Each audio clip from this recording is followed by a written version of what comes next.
नमस्कार, आदाब। Crime petrol dial 100 में आप सबका स्वागत है। हमारे समाज में अक्सर महिलाओं और बच्चों को जुर्म का शिकार बनाया जाता है, लेकिन जुर्म करने वाले खासकर इन्हें ही अपना शिकार क्यों बनाते हैं? जुर्म करने के पीछे लालच, ईर्ष्या, बदला जैसे कई कारण हो सकते हैं, पर अक्सर देखा गया है कि इस रास्ते पर रखा गया पहला कदम वापसी के लगभग हर रास्ते को बंद कर देता है। जुर्म करने वाले ये लोग पैदाइशी गुनहगार नहीं होते हैं। ये लोग आपकी और हमारी तरह साधारण लोग होते हैं, लेकिन कहीं ना कहीं अपनी मंजिल की तरफ बढ़ते हुए ये एक ऐसे शॉर्टकट में फंस जाते हैं जिसका रास्ता सीधा जेल की सलाखों के पीछे जाकर खत्म होता है। अभी अभी हमने एक जगह पर एक लड़के का अपहरण और दूसरी जगह पर बहुत ही निर्दयता से मारी गई एक बुजुर्ग औरत की लाश देखी। कौन थे ये दोनों और आखिर उनके साथ ऐसा क्यों हुआ था? क्या अलग अलग जगह पर घटी ये दोनों वारदातें आपस में जुड़ी हुई थी?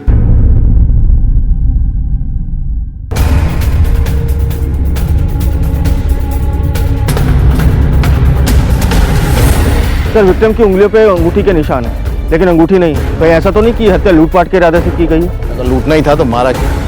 पता करना पड़ेगा कौन है। ओके सर, तब तक मैं लाश को पोस्टमार्टम के लिए भेजता हूँ।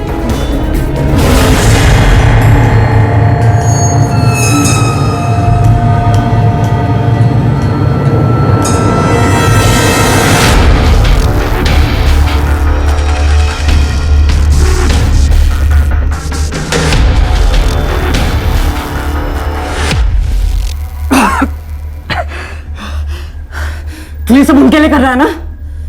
तुझे क्या लगता है मुझे पता नहीं चलेगा इसके पीछे कौन है? तुझको क्या लगता है मैं अभी बच्चा हूं, मुझे पता नहीं चलेगा? आवाज नहीं चाहिए है? तुम लोग कुछ भी कर लो, मैं डरने वाला नहीं हूं। एक बार मैं यहाँ से निकल गया ना तो मैं उसे जिंदा नहीं छोड़ूंगा। सर, जोगेश्वर में जो हमें लाश मिली थी उसकी पोस्टमार्टम रिपोर्ट। सर, इस रिपोर्ट के हिसाब से पहले उस औरत को क्लोरोफॉर्म सुंघाया गया, उसे बेहोश किया गया, उसके बाद गला घोट के उसकी हत्या कर दी गई। तो फिर किलर ने विक्टिम के चेहरे पे पत्थर क्यों मारा? इसका मतलब 100% वो विक्टिम की आइडेंटिटी छुपाना चाहता था ताकि हम उस तक पहुंच नहीं सके। टाइम ऑफ डेथ क्या है? सर, विक्टिम को 19 तारीख को शाम 6 से 7 के बीच मारा गया। इस केस से मिलती जुलती किसी भी पुलिस स्टेशन में कोई मिसिंग कंप्लेंट? नहीं सर, लेकिन सर पोस्टमार्टम रिपोर्ट में यह भी लिखा है कि उस औरत के दिल में एक पेसमेकर फिट था। पेसमेकर? राहुल, फिर इस पेसमेकर का एक सीरियल नंबर होगा जिससे हमें यह बात पता चल सकती कि किसे बेचा गया, उसका नाम क्या है। एक काम करो, इस एरिया में जितने भी हॉस्पिटल्स हैं जहां हार्ट सर्जरी होती है वहां से स्पेस मेकर की डिटेल्स निकालो। हमें पता करना पड़ेगा ये औरत कौन है, उसके घर वालों को खबर करनी पड़ेगी और शायद इस केस में हमें कोई लीड भी मिले। Okay sir.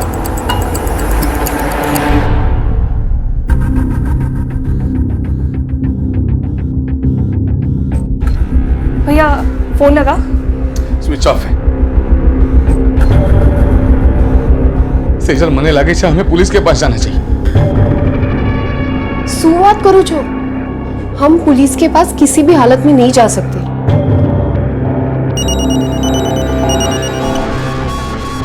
हेलो,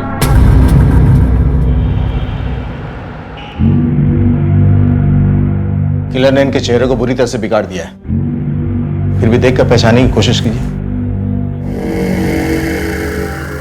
नहीं साहब, वो चेहरे से पहचानना मुश्किल है सर। इनके पास से हमें कुछ चीजें मिली थी, उसे देखकर पहचानने की कोशिश कीजिए। ये साड़ी हमें इनकी बॉडी से मिली थी, पहचानिए इसे। भैया ये बाकी साड़ी है।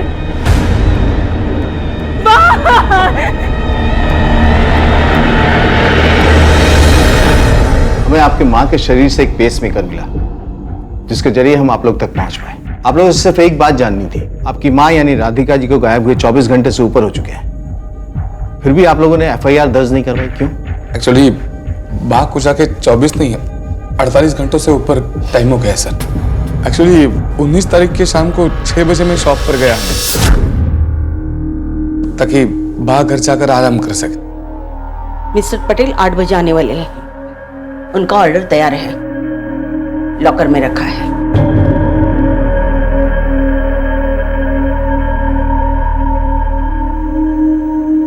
और हाँ, जाने से पहले अकाउंट बुक चेक कर लेना।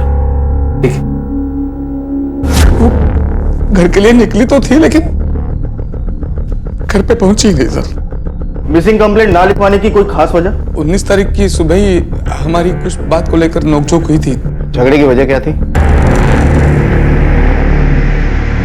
एक्चुअली ये सेजल को देखने के लिए परिवार वाले आए थे। जय श्री कृष्ण आंटी जी, जय श्री कृष्ण। आप कब आए, कैसे आना हुआ? राधिका बहन, हमारी फैमिली आप लोगों को कितने सालों से जानती है, बच्चे भी हमारे बड़े हो चुके हैं, तो मैं सोच रही थी कि मेरा बेटा और आपकी बेटी की शादी हो जाती तो अच्छा होता। अरे वाह, ये तो बहुत अच्छी बात। तुम्हारा माथो तो नहीं फरी गई ना कुंतीबेन, मेरी बेटी की शादी और आपके बेटे के साथ।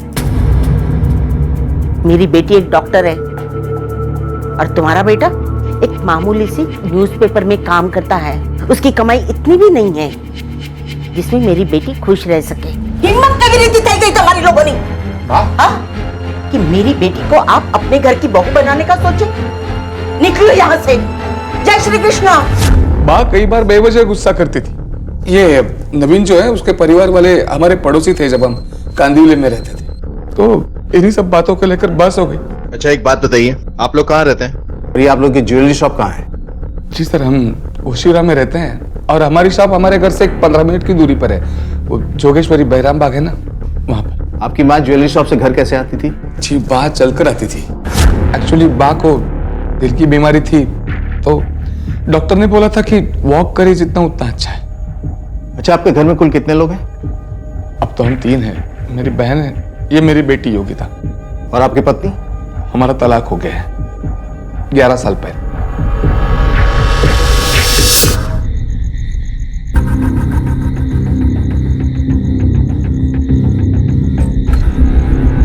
भैया, नवीन के बारे में पुलिस को बताने की क्या जरूरत थी? क्या करता, सब सच बता देता कि झगड़ा क्यों हुआ था। राउत, एक कमलेश की कहानी मेरे गले से उतर नहीं रही है। हो ना हो इस कहानी में ऐसा ट्विस्ट जरूर है जो ये हमसे छुपाने की कोशिश कर रहा है। राउत, एक काम करो, कल कमलेश के ज्वेलरी शॉप में जाके पता करो कि 19 तारीख के शाम में वो वहां था या नहीं, और मैं नवीन और उसकी मां से पूछताछ करता हूं। Okay sir.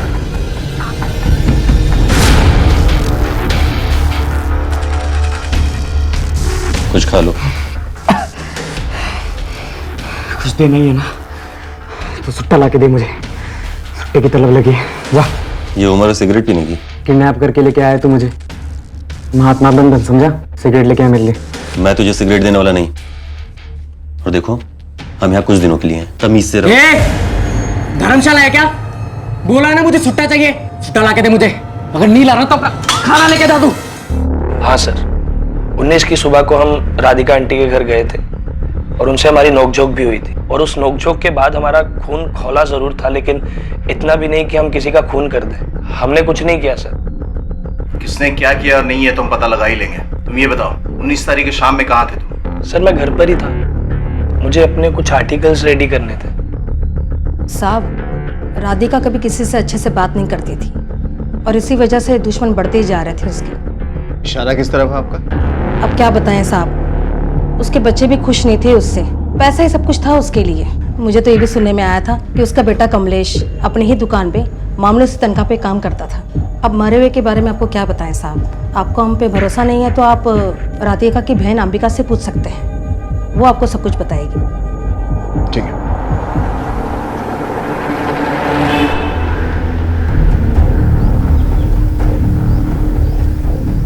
सुनो, ये सीसीटीवी कैमरे की फुटेज चाहिए हमें 19 तारीख की। ठीक है सर। देखिए, हमें पता चला है कि आपकी बहन राधिका की अपने परिवार में किसी से भी नहीं बनती थी। क्या ये बात सच है? सर वो गुस्सैल थी, कड़क थी। कुछ लोग बोलते थे कि वो कंजूस भी है, पर पैसे की कदर थी उसको सर। उसके पति के गुजर जाने के बाद उसने बहुत गरीबी के दिन देखे। इस पुरुष प्रधान समाज में एक अकेली औरत का रहना आसान नहीं है सर।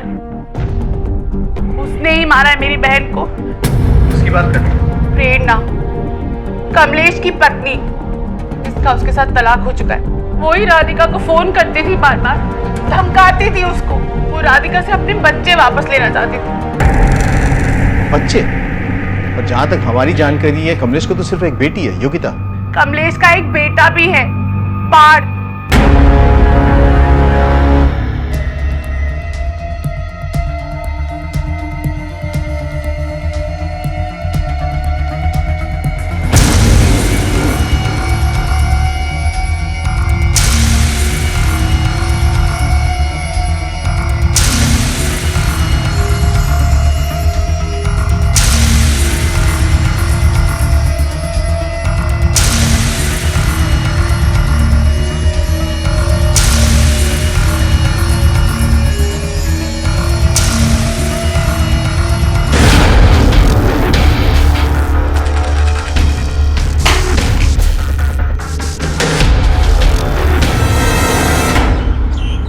मेरे 2 बच्चे हैं सर, पार्थ और योगिता।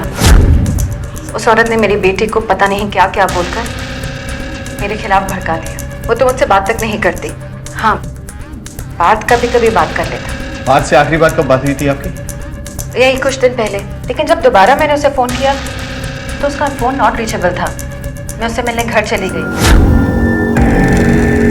मुझे पार्थ से मिलना है। पार्थ घर में नहीं है, स्कूल ट्रिप पे गया है। स्कूल ट्रिप पर गया है? लेकिन उसका फ़ोन तो नॉट रीचेबल आ रहा है। उसका फोन गुम गया है। वो पीसीओ से ही फोन करता है जब भी उसको टाइम मिले। तू यहाँ क्यों आई है? अपनी मनुष्य शक्ल लेके? हाँ, दोबारा यहाँ तेरी शक्ल मुझे देखनी नहीं है, समझे तू? निकल जा यहाँ से। बा, तू चुप बैठ। बा, आपकी सास राधिका की बहन अंबिका का कहना है कि आप राधिका को फोन करके डराए धमकाए करते। वजह? मैं और करती भी क्या? उस औरत ने मेरी जिंदगी बर्बाद कर दी। कमलेश से शादी के बाद मुझे पता चला कि वो अब भी अपनी माँ के पल्लू से बंधा हुआ था। और कमलेश ही क्या, सभी उससे डरते थे। किसी की हिम्मत नहीं थी उसकी तरफ आंख उठा के उससे बात करने की। उस औरत ने जानबूझकर हमारा डिवोर्स करवाया, यहाँ तक कि मेरे बच्चों को भी मुझसे दूर कर दिया। मेरे बच्चों से मुझे फोन पे भी बात नहीं करने देती थी। इस दुनिया में हर किसी की बद्दुआ बेअसर हो सकती है, लेकिन एक माँ की बद्दुआ से कोई नहीं बचता। मैंने उसे दिल से बद्दुआ दी थी। मुझे उसकी मौत का कोई दुख नहीं। अब आप ही सोचिए सर कि कमलेश ने आपसे क्यों छिपाया कि दीदी और उसका एक बेटा और भी था। सर मुझे तो लगता है कि कमलेश ने सब कुछ किया। प्रेरणा के कॉल रिकॉर्ड्स खंगाल, क्योंकि एक बात तो साफ जाहिर है कि वो राधिका से बहुत नफरत करती है और ये उस परिवार में रही है, इसे उस परिवार के इन एंड आउट सबके बारे में उसको जानकारी होगी। सर मैं भी वही सोच रहा हूँ कि अगर राधिका की हत्या शाम 6 से 7 बजे के बीच हुई थी और वो दुकान से रोज शाम को 6 बजे निकलती थी, तो उनको दुकान से घर तक पैदल चल के जाने में तकरीबन 20 से 30 मिनट लगते होंगे। और जहां हमें उसकी लाश मिली है वो जगह उसके घर से 4 किलोमीटर की दूरी पर है। इसका मतलब जिसने भी मारा है वो राधिका की दिनचर्या, रूट और रूटीन के बारे में अच्छी तरह से जानकारी रखता है। उसने अचानक रास्ते में इस पर हमला किया और फिर लाश को ठिकाने लगाकर चला गया। सर अगर हमें ये पता चल जाए कि राधिका की लाश जहां हमें मिली वहां 19 तारीख को शाम 6 से 7 बजे के बीच कौन कौन गया, तो शायद अपराधी पकड़ा जाए। जिसने भी ये काम किया ना, एक बात तो साफ जाहिर है, बहुत शातिर है। लेकिन सर कमलेश ने अपने बेटे की बात हमसे क्यों छुपाई? मुजरिम चाहे कोई भी हो सर, इस कमलेश का माजरा समझ नहीं आ रहा। तुम्हारा बेटा पार्थ हमारे कब्जे में है। अगर तुम्हें अपना बेटा वापस चाहिए तो 10 लाख का बंदोबस्त करके रखना, और पुलिस से कोई भी मदद ली तो तुम्हारे बेटे के 10 टुकड़े मिलेंगे। आई एम सॉरी सर, मैं मजबूर था, मेरे पास और कोई रास्ता नहीं था, इसलिए मैंने आपसे झूठ बोला। काश मैं उसे बोर्डिंग स्कूल में भर्ती कर देता, आज कम से कम वो तो सेफ होता। मतलब पार्थ को क्या किसी खास इंसान से खतरा है? नहीं साहब, पार्थ को किसी और से नहीं बल्कि खुद से ज्यादा खतरा है। गलत संगत में पड़कर सिगरेट स्मोकिंग, शराब पीना सब शुरू हो गया है। एक दिन तो उसने हद पार कर दी।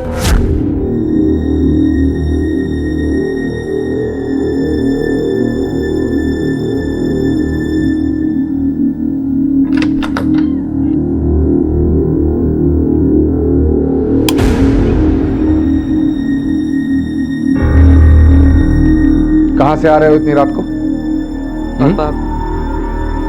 Group studies. Group studies? Group studies कर रहे थे, ग्रुप में मिलकर शराब पी रहे थे तुम? हाँ, कुछ तो शर्म किया करो, यहां तक बुआरी है शराब की। उम्र क्या है तुम्हारी? क्या हो रहा है? हाँ, क्या हो रहा है? शराब पी क्या है तू? हाँ, शराब पी क्या है? शराब पी क्या है? यही सब कॉलेज में सिखाते हैं? हाँ, चल चल। मैं समझाता हूँ। कुछ नहीं, चल तू। चल चल अंदर। खड़ा रह यहाँ। ये क्या कर रही हो? ये क्या? तू चुप रह। अगर पार्थ को खुद से खतरा था तो उसे अब किसने किडनैप किया? और जब ये रैंसम की बात आपने मां राधिका को बताई होगी तो उन्होंने तो पैसे दे दिए होंगे, क्योंकि 10 लाख रुपए की रकम उनके लिए कोई बड़ी बात नहीं है। बड़ी छोटी बात तो तब होती है साहब जब कोई किसी को अपना माने। बा मुझे आपसे थोड़ी बात करनी है अभी। मेरा योगा का टाइम है, बाद में बात करते हैं। भाई यहाँ पे इतनी टेंशन चल रही है, आप योगा कर रही हो, मेरी बात तो सुनो। मैंने आज छोकरा पर बिल्कुल विश्वास नहीं किया। क्या पता खुद की किडनैपिंग खुद ही प्लानिंग की होगी। मैंने उसका पॉकेट मनी जो बंद किया है। वाह, तुम ही सोचो, जब हम इतने अमीर हैं तो उसने सिर्फ 10 लाख क्यों मांगे? करोड़ों मांग सकता था। कमलेश में सोने का बिजनेस करती हूँ कि इस बात में कितने कैरेट का दम है ये बहुत अच्छी तरह से जानती हूँ। अगर कुछ दिनों में वो वापस नहीं आया तो हम पुलिस की मदद लेंगे। तो क्या राधिका जी का शक सही नहीं हो सकता? नहीं सर, पार्थ गलत संगत में जरूर है, लेकिन वो इतना नहीं कर सकता। और ये लेटर कैसे पहुंचा आप तक? वो एक कुरियर आया था दुकान में। सर मैंने प्रेरणा के कॉल लोकेशन को चेक किया। जिस वक्त राधिका का कत्ल हुआ था उस वक्त तो अपने घर पर ही थी, और सर उसका कॉल रिकॉर्ड भी पूरी तरह क्लीन है। राउत, कई बार जो होता है ना वो दिखता नहीं है, और जो दिखता है वो होता नहीं है। कहीं ऐसा तो नहीं कि प्रेरणा ने किसी किलर को हायर किया हो? सर अगर कोई प्रोफेशनल किलर का एंगल होता तो उसका नंबर प्रेरणा के कॉल रिकॉर्ड्स में जरूर होता, लेकिन प्रेरणा के कॉल रिकॉर्ड्स पूरी तरह क्लीन है। तो फिर ऐसा हो सकता है कि सच में पार्थ की किडनैपिंग हुई है और राधिका का खून इससे जुड़ा हुआ, या फिर ये दोनों ही केसेस इंडिपेंडेंट हैं जिसका आपस में कोई लेना देना नहीं है। लेकिन एक बात से इनकार नहीं किया जा सकता कि कमलेश को 10 लाख रुपए की जरूरत थी, उसने राधिका से मांगा और राधिका ने मना कर दिया। कहीं ऐसा तो नहीं कि कमलेश ने ही अपनी मां को मारा? लेकिन सर मैंने दुकान के सीसीटीवी कैमरे की फुटेज चेक की थी। जिस वक्त राधिका जी का कत्ल हुआ यानी 19 तारीख को शाम 6 से 7 बजे के आसपास, उस दिन पूरा टाइम कमलेश अपनी दुकान पर ही था। वो अपनी दुकान से कहीं गया ही नहीं। और अगर एक बार को हम ये एज्यूम कर भी लें कि उसने किसी प्रोफेशनल किलर को हायर किया था, तो भी उसने उसको कांटेक्ट करने के लिए अपना फोन इस्तेमाल क्यों नहीं किया? वो काम में इतना बिजी था कि उसने फोन की तरफ देखा तक नहीं। मैंने सीसीटीवी कैमरे की फुटेज 2 बार चेक की सर। राउत, एक काम करो, कमलेश के कॉल रिकॉर्ड्स को खंगालो, शायद वहां हमें कुछ मिले। Yes sir. अच्छा एक बात बताइए, जब हम इसे यूज करते हैं तो किस मात्रा तक इस्तेमाल कर सकते हैं? अरे ऐसी कोई बात नहीं है, मेरे घर में एक बच्चा है, एक कुत्ता है, कुत्ता बड़ा शैतान, तो मैं एक कुत्ते के लिए पूछ रहा था। सर जब आप इसको यूज़ करेंगे तो ध्यान रखना आपका बच्चा वहाँ पर ना हो, क्योंकि ये बहुत पावरफुल चीज़ है। अगर उसने इसको ज़्यादा मात्रा में सुन लिया तो उसके लिए खतरनाक हो सकता है। थैंक यू, आपके पैसे।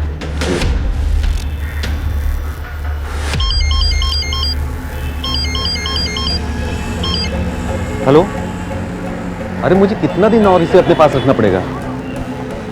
क्या? एक ही घर में एक तरफ किडनैपिंग का केस था और दूसरी तरफ हत्या का। आखिर इस केस में क्या हो रहा था? कौन था ये शख्स जिसने पार्थ को इस तरह से अगवा किया हुआ था, और उसने ऐसा क्यों किया था? क्या पार्थ की किडनैपिंग के पीछे किसी तीसरे शख्स का भी हाथ था? आखिर पार्थ का मुंह बंद रखने के लिए इस किडनैपर के दिमाग में क्या चल रहा था? क्या वो पार्थ को नुकसान पहुंचाने के बारे में सोच रहा था? अले 5,000। 5,000? भाई इतने तो नहीं है मेरे पास। 5 घंटे तो माल ले चल, माल वापस कर। भाई ये आप रख लो, बाकी अगली बार दे देंगे। ये क्या है? भाई इतना ही है मेरे पास अभी। 1000 रुपए माल मिलता है क्या? चल भाई अगली बार दे दूंगा, भाई अगली बार दे दूंगा, आई शपथ, अगली बार दे दूंगा। चल ठीक है, लेकिन अगली बार ध्यान रखना, समझा? हाँ भाई, चल निकल। ठीक है सर। हमने कमलेश के कॉल रिकॉर्ड्स को चेक किया, लेकिन उसमें कुछ भी ऐसा नहीं मिला जिसकी वजह से उसके ऊपर शक किया जा सके। राहुल, ये कमलेश अपने बच्चे की जान बचाने के लिए बैंक से जरूर पैसे निकालेगा। एक काम करो, इसके बैंक अकाउंट पर नजर बनाए रखो। अगर कोई भी बड़ी रकम ये विड्रॉ करता है मुझे तुरंत बताओ। ये हमसे इसलिए मदद नहीं लेना चाहता क्योंकि इसे डर है कि किडनैपर इसके बच्चे को मार न दे। और जो रैंसम लेटर आया ना, उस कुरियर वाले के पास जाओ, पता करो किससे भेजा था और कब भेजा था। Okay sir.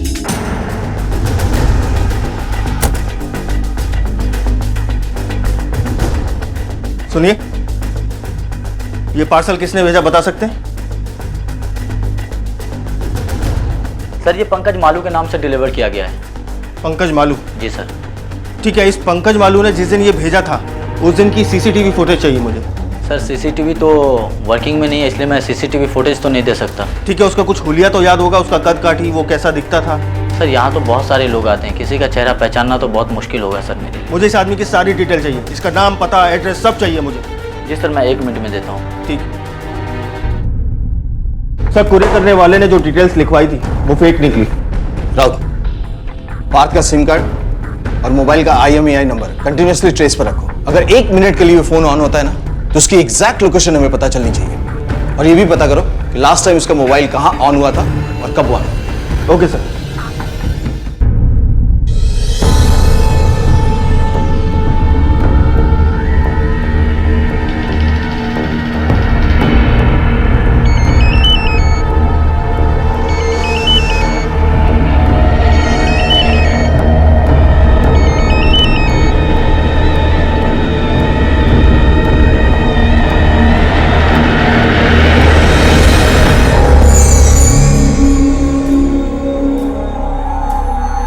हेलो, हमें कुछ और दिन रुकना पड़ेगा। मम्मी को गुजरे भी 1 हफ्ता भी नहीं हुआ है और वैसे भी यहाँ पे बहुत लोग आते जाते रहते हैं।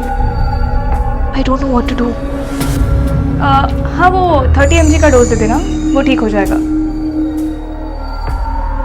मैं तुम्हें बाद में फ़ोन करती हूँ। बाय।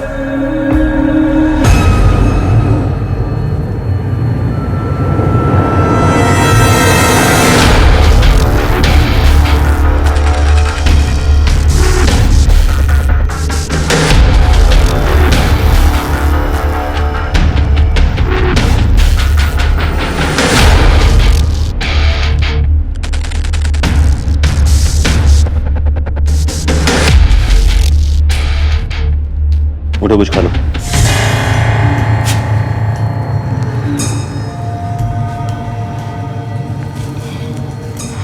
ये नशा जो तू मुझे दे रहा है, इसकी लत कभी नहीं छूटती। बोल, कितने पैसे मिल रहे तुझे इस काम के, मुझे यहाँ बंद करने के, ये सुई लगाने के? बोल, मैंने तेरी शक्ल देख ली है। अगर तू चाहता है मैं पुलिस को जाके कुछ ना बताऊं तो मुझे सच सच बता, कितने पैसे मिल रहे हैं तुझे? एक बात याद रख, जिस दिन मैं यहाँ से निकल गया ना, मैं पुलिस को जाके सब कुछ सच बता दूंगा, तेरे बारे में और दादी के बारे में। सब पार्थ का लास्ट लोकेशन उसी का घर है। 17 तारीख से उसका फोन भी स्विच ऑफ है, लेकिन उसका कॉल रिकॉर्ड बिल्कुल साफ है।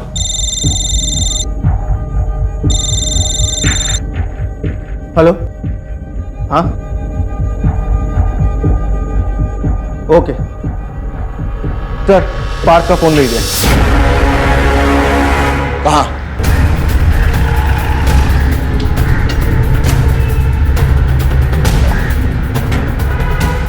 सर, हमें यहाँ कुछ लोगों ने बताया इस शख्स के पीछे एक आदमी को दौड़ते हुए देखा था।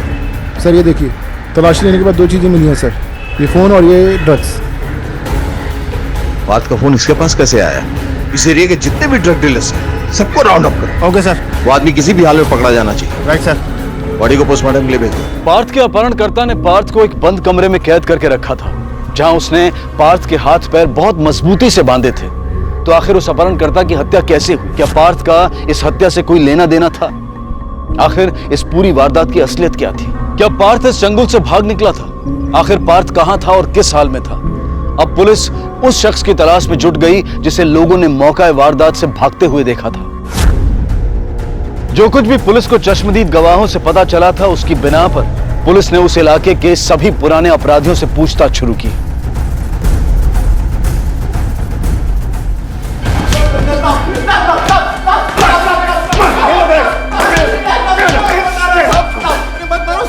थाम, बोलेगा? सब शादी के बाद में सुधर चुका हूँ साहब, अब मैं कोई भी ऐसा काम नहीं करता। साहब क्यों लाए हो मैं यहाँ पे साहब? सब ड्रग्स तो हम पहले बेचते थे साहब, अब तो इतने सुधर चुके हैं कि साहब बीड़ी भी नहीं बेचते। बीड़ी भी नहीं बेचते? झूठ बोलता है साहब आप रफीक को ढूंढ रहे हैं साहब। कौन है ये रफीक?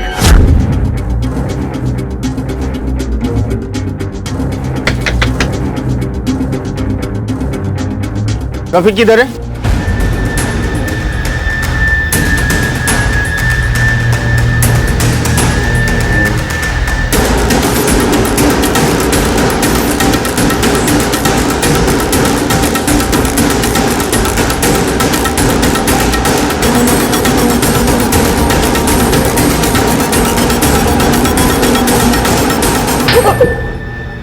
साहब सच बोल रहा हूँ साहब, मैंने उसको नहीं मारा साहब, वो गलती से मर गया। वो मेरा कस्टमर था, मैं से ड्रग्स लेता था साहब। बात हो गया तेरा बचपन, पैसा निकाल। भाई अभी इतना ही है मेरे पास, अगली बार करके देता हूँ मैं आपको। क्या ये? ये क्या है? किराने की दुकान में आया तू? हाँ? तेरे पास माल तो होगा। तू बहुत भाई भाई मान लिए। इतना अच्छा फोन लेकर रखा है और 4000 उधार में चाहिए। बताओ क्या तेरे को? बताओ बताओ। भाई ऑन मत करना भाई, भाई ऑन मत करना, भाई ऑन मत करना उसको, भाई फोन ऑन मत करना।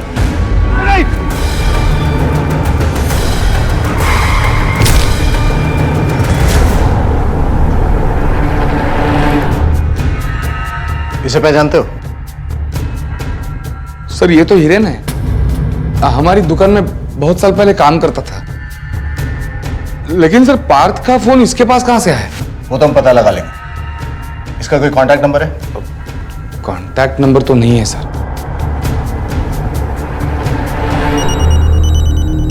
एक मिनट। हाँ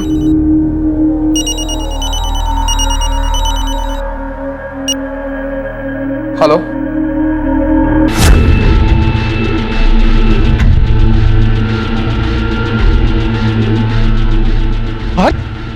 पार्थ बेटा, बेटा कैसे तुम? क्यों? झटका नहीं लगा? इतनी जल्दी देखने की उम्मीद तो नहीं की होगी ना? ये कैसे बात कर रहे हो तुम पार्थ? तुम ठीक तो हो बेटा? तुम देखो, अपना ने नाटक बंद करो। मुझे पता है आपने मुझे किडनैप करवाया था। बोलना, कितने पैसे दे रही दादी तुझे इस काम के? मर चुकी है तेरी दादी। किसके खिलाफ कंप्लेंट करेगा तू? अपने बाप के? क्यों शांत क्यों हो गया? बाप के खिलाफ कंप्लेंट नहीं करेगा? ये सारा गेम तेरे बाप का है। मैं तू सिर्फ प्यादे प्यादे। सॉरी बेटा, मुझे माफ कर। लेकिन बेटा मुझे पैसों की बहुत जरूरत थी, तुम समझो। पैसे? ऐसे भी क्या पैसों की जरूरत आ पड़ी आपको? पता है क्या क्या झेला मैंने इतने दिनों में? अगर आपको दादी से पैसे निकालने की इतनी जरूरत थी तो मुझे बोलते, मैं भी आपके प्लान में शामिल हो जाता। बस अपना अपने नाटक करना बंद करो। आप चाहते हो ना मैं अपना मुंह बंद रखूं? लाओ पैसे, अपना एटीएम निकालो। एटीएम? हाँ एटीएम।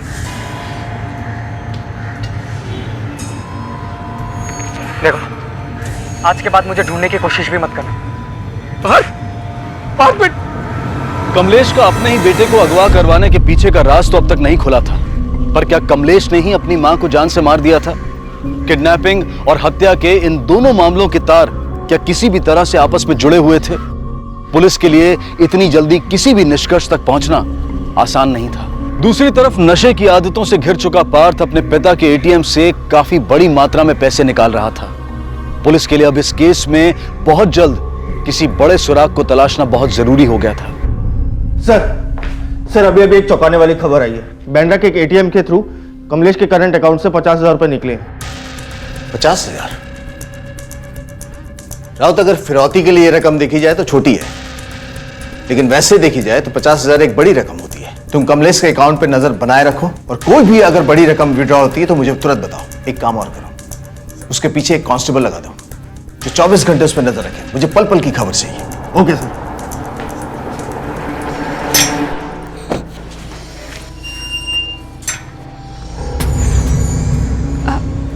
अरे भैया, आज आप शॉप पे नहीं गए? वो मेरी तबीयत थोड़ी खराब थी तो सोचा आराम कर लूं। मैं क्लिनिक जाके आती हूँ। ठीक।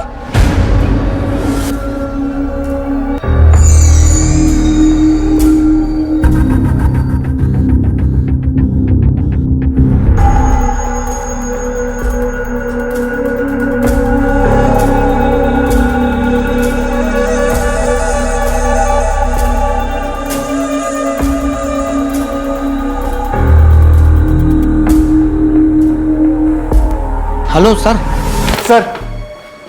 अभी पता चला है कमलेश ने बैंड्रा के एक होटल में रूम बुक किया है। क्या?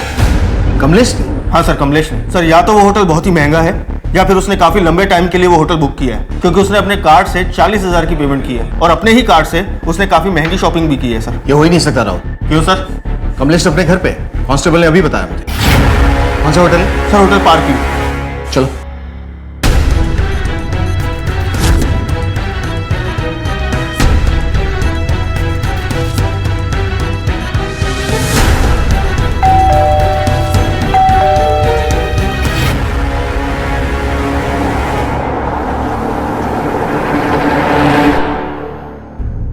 तुम्हारी दादी ने फिरौती की रकम नहीं दी तो इसका मतलब ये नहीं है कि वो तुमसे प्यार नहीं करती, और ये कोई वजह नहीं है घर वापस नहीं जाने की। अच्छा एक बात बताओ, तुम किडनैपर के चंगुल से छूटे कैसे? एक दिन जब मेरी आंख खुली तो वो किडनैपर वहां पे नहीं आया था। ड्रग का असर भी काफी कम था सर।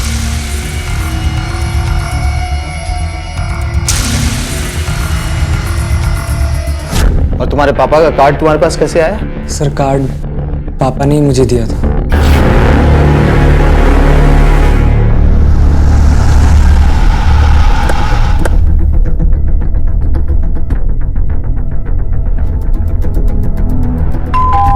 सर घर की एक और स्पेयर चाबी है।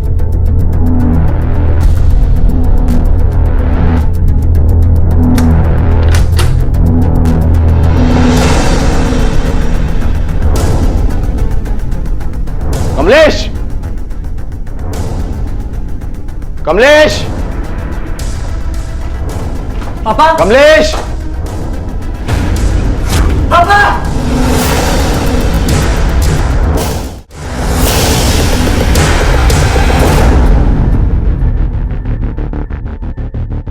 टीम दे, एक फॉरेंसिक टीम भेजो।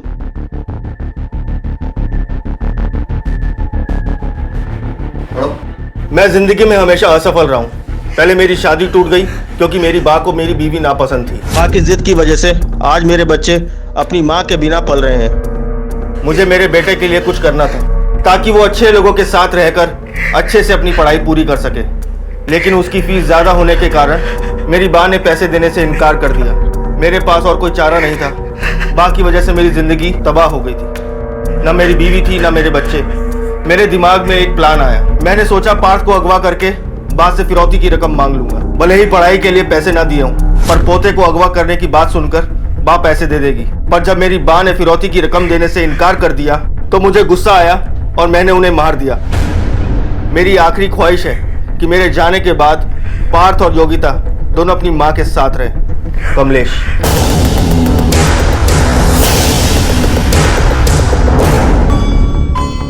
पता नहीं पापा ने ऐसा क्यों किया। वो दादी को नहीं मार सकते सर। हमारी बात हुई थी, उन्होंने जो भी किया वो हमारे लिए किया, मेरे लिए किया। वो किसी का खून नहीं कर सकते सर। राउत बाहर निकलो। Okay sir. आओ आप भी। हाँ बेटी, आपसे बात करनी है।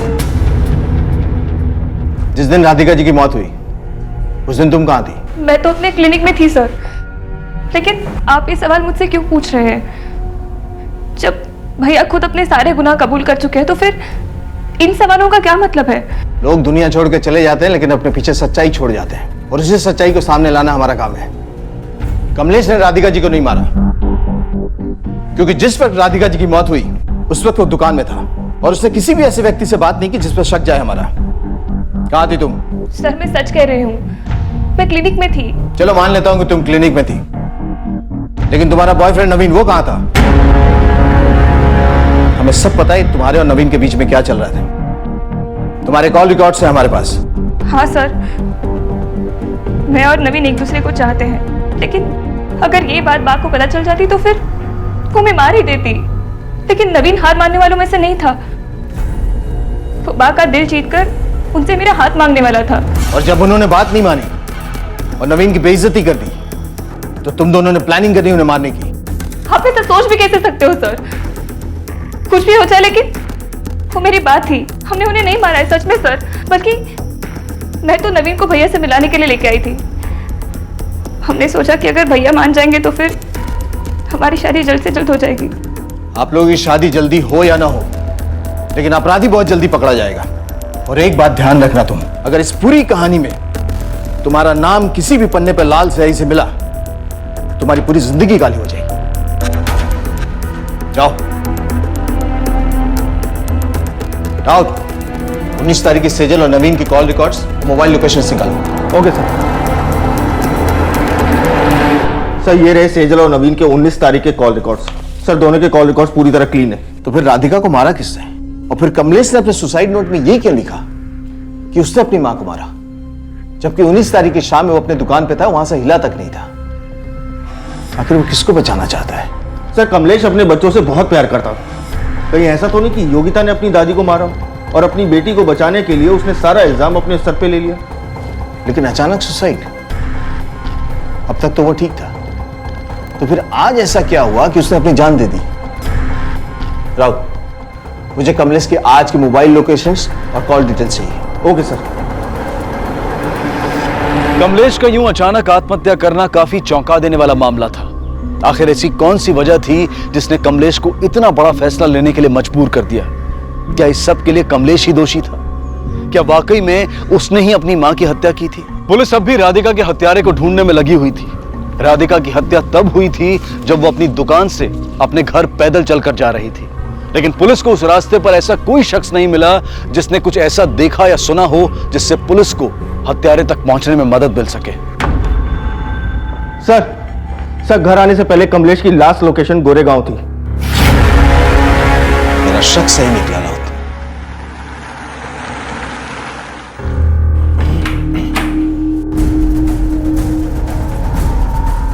लेके चलो इन्हें। सब आपको गलत फहमी हुई है, मैंने राधिका को नहीं मारा। मैं बेकसूर हूं सर, मैंने कुछ नहीं किया। तो सुबह 3 बजे तू वहां क्या कर रहा था जहां पे राधिका जी की लाश मिली? अब ये मत कहना कि तू वॉक करने गया था, वरना तुझे इतना मारूंगा ना कि वॉक तो छोड़, ठीक से बैठ भी नहीं पाएगा। तेरी लोकेशन के सबूत है हमारे पास, बोलेगा? सर, प्लान मेरा नहीं था सर। किसका प्लान था फिर? सब मेरा ही प्लान था। मुझे मेरा बेटा वापस चाहिए था। मुझे पता चल चुका था कि पार्थ किडनैप हो गया है, पर राधिका उसके रैंसम के पैसे नहीं दे रही थी। पार्थ को किसी ने किडनैप कर लिया है। क्या? ये कब हुआ? वो सब छोड़ो तुम, उसे वापस लाने के बारे में सोचो कुछ। और वैसे भी दादी ने साफ साफ मना कर दिया पैसे देने के लिए। तुम कुछ कर सकती हो? उस औरत ने मेरी जिंदगी बर्बाद कर दी थी। अब अपने बेटे की जिंदगी बर्बाद होते हुए मैं नहीं देख सकती थी, इसलिए मैंने उनको मारने का प्लान बना लिया। वो 2 मिनट बात कर। हम दोनों ने अपना फोन घर पे ही छोड़ दिया था ताकि हमारी लोकेशन ट्रेस ना हो पाए।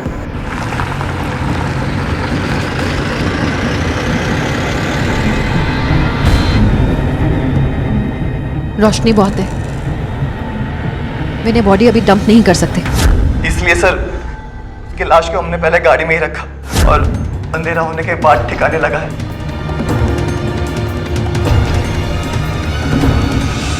सबसे पहले हमने उसके सारे गहने निकाल लिए ताकि मामला लूटपाट का लगे, और उसके बाद एक बड़े से पत्थर से उसका मुंह कुचल दिया। लेकिन तू एक गलती और कर बैठा। बॉडी ठिकाने लगाने जाते वक्त तूने तेरा फोन अपने साथ रख लिया और इसी गलती की वजह से तुम दोनों फंस गए। कमलेश ने सारा इल्जाम अपने सर पे क्यों ले लिया? पार्थ कमलेश का एटीएम लेकर चला गया था। कमलेश मेरे घर आया था। प्रेरणा, कमलेश? पार्थ कहाँ है? पार्थ! पार्थ यहाँ नहीं है। मुझे पता है वो यही है। पार्थ! कमलेश, पार्थ यहाँ नहीं है। उसने मेरी बात ही नहीं सुनी। वो भागते हुए बेडरूम की ओर गया। बेडरूम में कोई नहीं था, लेकिन तभी उसकी नजर उस रिंग पर पड़ी जो राधिका की थी। बोलो, बात क्या है?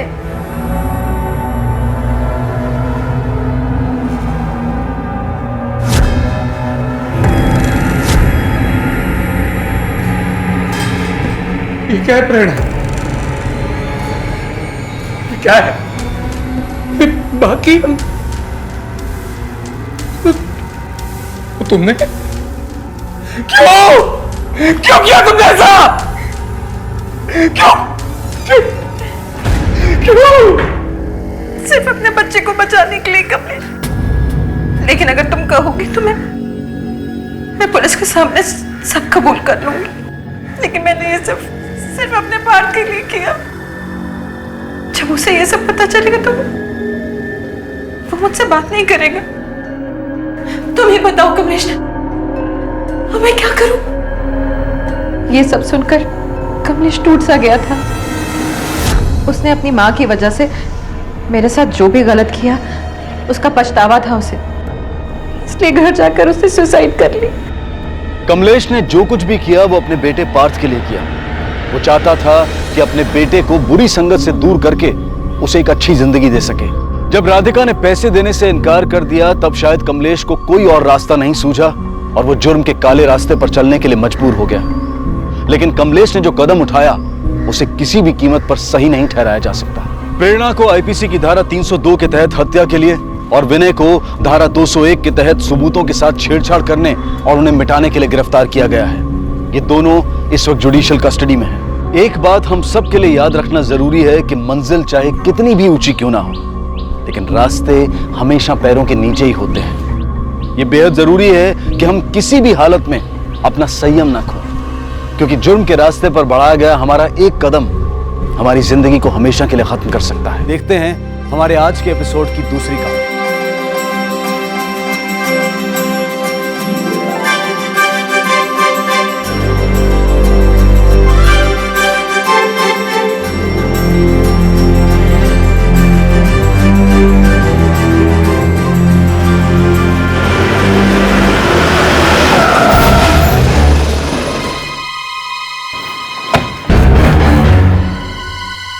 रुक जाओ।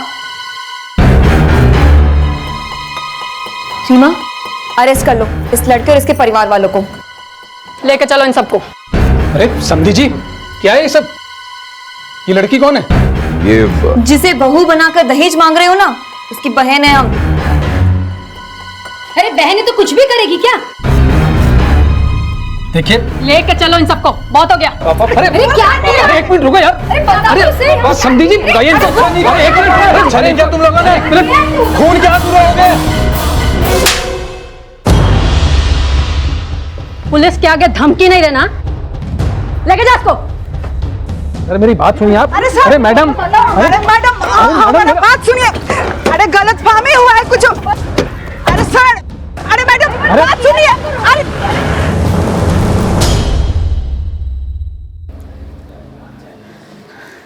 छोटी, तुम खुद को समझती क्या हो? दहेज का तुम्हारे पति के जेब से जा रहा था जो धमक पड़ी आके। छोटी, वो लालची लोग हैं, तुम हमें गलत। हम तुमको अपनी बहन नहीं मानते, फिर काहे अपना शकल दिखाने आ जाती हो बार बार? अरे इतना मुश्किल से मंगली बेटी के लिए मंगला लड़का मिला था, सब पर पानी फेर दिया मुझौसी ने। माँ, आप खबरदार जो हमको माँ बोली तो। अम्मा जी देखिए, आप लोग भले ही संतोषी को अपना नहीं मानती हैं, और संतोषी आप लोगों का भला ही चाहती है। आप तो चुप ही रहो जीजा जी। आपको दहेज नहीं मिला तो सोचा हमारे पति को कैसे मिल जाए? हमारी माँ हमारे लिए बिजनेसमैन लड़का ढूंढी है जो आपसे 10 गुना ज्यादा कमाता है। आपकी औकात क्या है? ए छोटी, जबान संभाल के बात करो तुम उनसे। छोटी हो, छोटी की तरह रहो, ज्यादा बीच में टिबिल टिबिल ना करो तुम, वरना मारेंगे लपड़, बुद्धि खुल जाए। मार दिए लपड़, क्या करोगे तुम? अरे क्या किए तुम? अरे दामाद जी पर हाथ उठाए। माफी मांगो, हम कह रहे हैं माफी मांगो, ये अच्छा बात नहीं है। चलो बेटी। बिमला, बिमला हमारा हाथ। देखो संतोषी, कितना इज्जत हो रहा है दामाद का घर में। हम तुमको बोले थे कि लोग मर रहे तो मरने दो इनको, लेकिन तुमको हमारा बेइज्जती कराने का शौक चढ़ा था।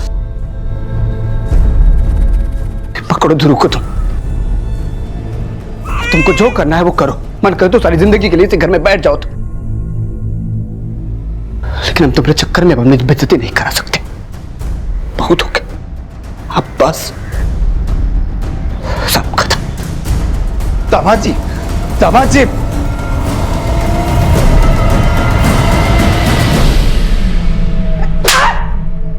कारे, संतोषिया को फोन तुम ही घुमाया था ना? हाँ? अरे बोलता कहीं रहे मुझौसा, घिरटियां छोड़ देंगे। अरे बिमला, बस हुआ तमाशा। तमाशा तो आपकी वजह से हो रहा है। आप ही बोले थे इसको संतोषिया को फोन करने के लिए ना? हाँ बोले थे। तुम उसकी सौतेली हो, पर हम तो उसके अपने सगे हैं ना। पूजा की सगाई संतोषी के बगैर कैसे होने देते हम? तो कौन सा सगाई होने दी? सगाई तो उसने तुड़वा दिया ना।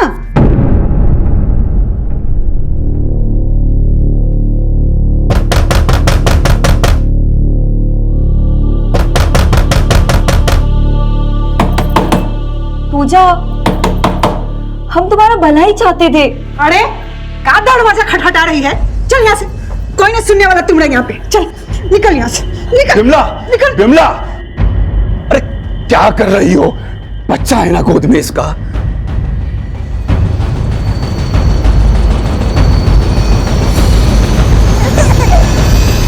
जब रिश्ते सगे और सौतेले के तराजू में तुलते हैं तो अक्सर खून के आगे जज्बात पानी हो जाते हैं।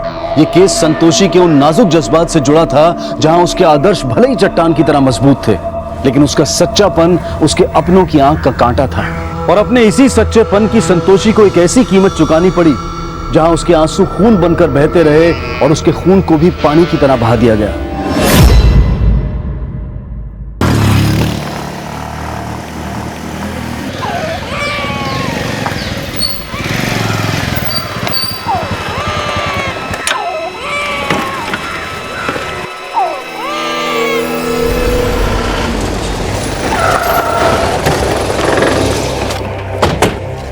साहब हम ही फोन किए थे आपको, यहाँ से गुजर रहे थे तो देखा बच्चा रो रहा है।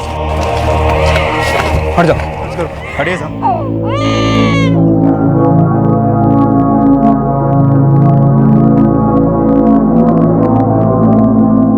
तुम इसे जानते हो? इसमें हमला किसने किया? नहीं साहब हम ये तो नहीं जानते, लेकिन जो देखे वो आपको बता दिए।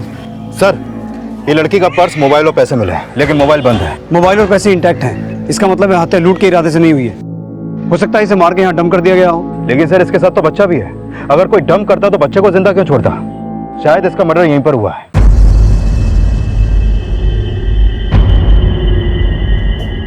सर बच्चे के शरीर को पूरी तरह से चेक किया, शरीर पे कहीं भी चोट के निशान नहीं है, लेकिन कहीं कहीं खून के धब्बे हैं। लगता है बच्चे के शरीर पे खून के निशान इस औरत के ही हैं। विवेक, बॉडी को पोस्टमार्टम के लिए भिजवाओ और फोरेंसिक टीम से कहना कि इस बच्चे की बॉडी में जो खून है उसे चेक करें, वो इस महिला से मैच करता है या नहीं। और इसका फोन ऑन करवाओ, हो सकता है इसके किसी रिश्तेदार का नंबर हो। Okay sir.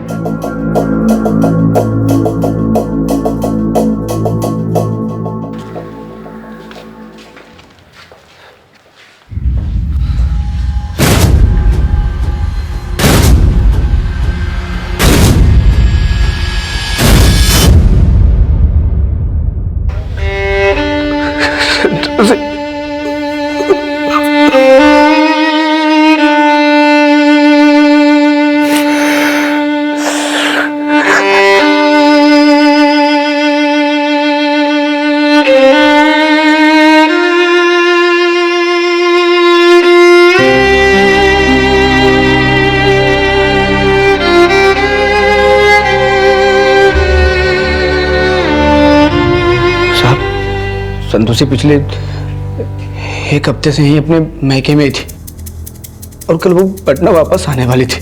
कल वापस आने वाली थी लेकिन आई नहीं, तो उसकी फिक्र नहीं हुई? नहीं साहब, ऐसा कोई बात नहीं है। हमारा लड़का है ना ध्रुव, इसका फेफड़े में बीमारी है। कल इसको बहुत ज्यादा तकलीफ हो रही थी, इसलिए हमको संतोषी फोन भी की थी। सूरज, ध्रुव की तबीयत बहुत ढीली है। अगर ये ठीक हुआ ना तो हम आज शाम में आ जाएंगे और हम कल सुबह आ जाएंगे। ठीक है संतोषी, जैसा तुम सही समझो। संतोषी जब रात में वापस नहीं आई तो हमको लगा लेट हो गया होगा, इसलिए रुक गई होगी। सवेरे उठते ही हम पिताजी को फोन करके पूछे कि तो इन्होंने बताया कि संतोषी कल रात में निकल गई थी। हमको भी साहब यही लगा था कि संतोषी सवेरे ही जाएगी, इसीलिए ध्रुव को हम अपने साथ सत्संग पर ले गए। हम कीर्तन में थे और तभी संतोषी का फोन आया तो हम उठा नहीं पाए। हम राधे को दे दिए फोन। हेलो दीदी, हम बोल रहे राधे, मालिक सत्संग में, इसीलिए हम फोन उठाए। ध्रुव कहाँ है? हमने बोला ध्रुव मालिक के पास है। वो बोली ध्रुव को गणेशपुरा चौराहे पर लेकर आओ, और वहां से पटना जाने वाला बस पकड़ने के लिए बस अड्डा चली गई। लेकिन हमें तो संतोषी की लाश वीरपुर के जंगल से मिली और तुम कह रहे हो कि तुमने उसे गणेश नगर चौराहे पर छोड़ा। हमने तो बोला था साहब दीदी को कि हम बस अड्डा छोड़ देते हैं, लेकिन वो बोली खुद ही चली जाएगी। कुछ छुपा नहीं रहे हो ना? हम कुछ भी नहीं छुपा रहे हैं साहब।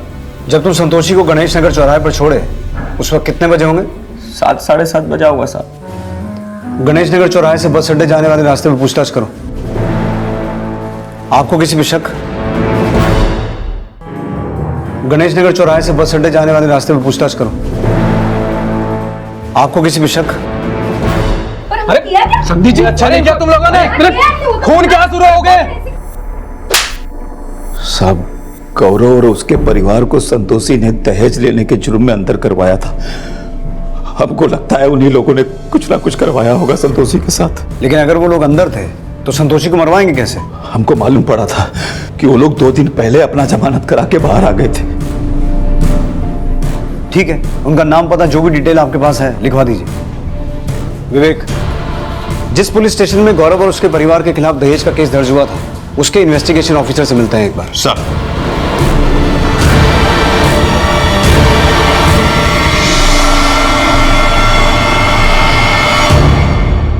सर, लड़के का नाम गौरव गुप्ता है और ये उसके माता पिता स्मृति और अभय गुप्ता। संतोषी के मायके वालों से इन लोगों ने दहेज की मांग की थी। दिल्ली के रहने वाले हैं ये लोग। आपने इन्हें सगाई के दौरान अरेस्ट किया था। अगर ये लोग संतोषी की फैमिली से दहेज मांग रहे थे तो संतोषी के घर वाले उसकी छोटी बहन की सगाई कर क्यों रहे थे? सर, इस बारे में तो मैं कुछ नहीं बता सकती, लेकिन हाँ, संतोषी ने बताया था। उसके मायके वालों ने भले इस रिश्ते के लिए हाँ कर दी हो, पर संतोषी हमेशा गलत के खिलाफ खड़ी होती थी। मैं उसे पहले से जानती हूँ। पुलिस की ट्रेनिंग हमने साथ में ली थी। संतोषी ने पुलिस ट्रेनिंग ली थी? यस सर, 6 साल पहले इसी थाने में हमने ज्वाइन किया था ASI बनकर।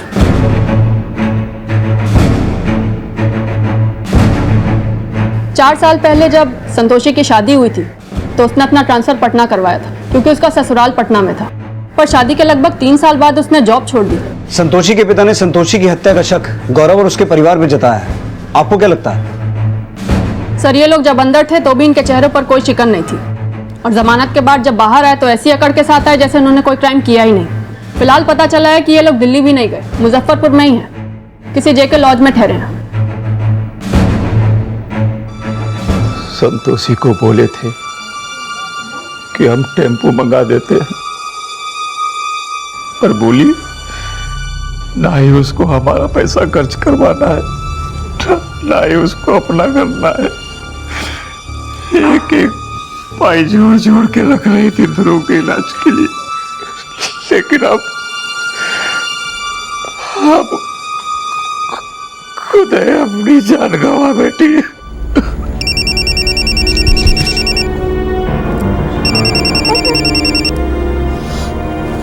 हेलो,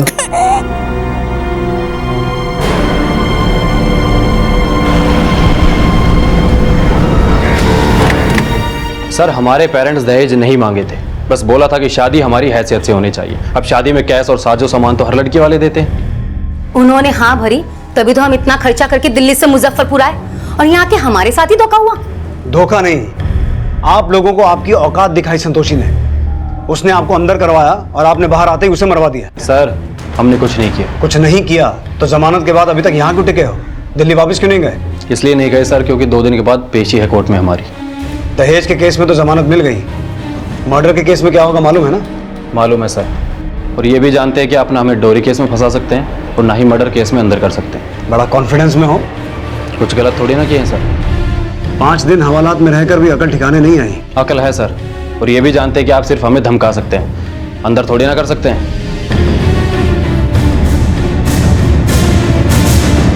ये लोग हैं बड़े शातिर, मर्डर पूरी प्लानिंग से किया होगा। पता लगाओ जमानत मिलने के बाद इस लॉज में या इससे बाहर ही किस किस से मिल रहे थे। इनसे जुड़ी हर इंफॉर्मेशन निकालो। हो गया सर। हेलो, ठीक है, हम आते हैं। सर, संतोषी का पति सूरज पुलिस स्टेशन में आया है। हाँ साहब, ये बात एकदम सच है कि पूजा और उसकी माँ दहेज देने के लिए तैयार थे।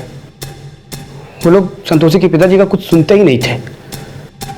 उन लोगों ने तो हमको और संतोषी को ना तो रिश्ते के बारे में बताया था और ना ही सगाई में हमको निमंत्रण दिया था। ऐसा क्यों?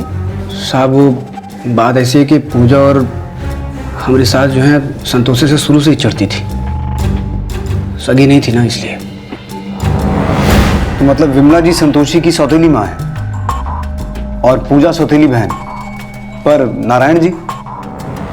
एक वही तो है उस घर में जो संतोषी से प्यार करते थे। उन्होंने ही राधे से संतोषी को फ़ोन करवाया था सगाई की खबर देने के लिए। और साहब, राधे ने संतोषी को दहेज वाली बात भी बता दी। दहेज की बात सुनकर संतोषी एकदम झल्ला गई साहब, और उसने लड़के के घर वालों के बारे में पता किया तो वो लोग सच में लालची थे साहब। पुलिस में थी ना साहब, इसलिए गलत कभी बर्दाश्त नहीं करती थी। और संतोषी ने पुलिस की नौकरी छोड़ी क्यों थी? हमारा लड़का ध्रुव के लिए। ध्रुव के पैदा होने के बाद संतोषी ड्यूटी ज्वाइन की ही थी कि इसकी बीमारी के बारे में पता चला।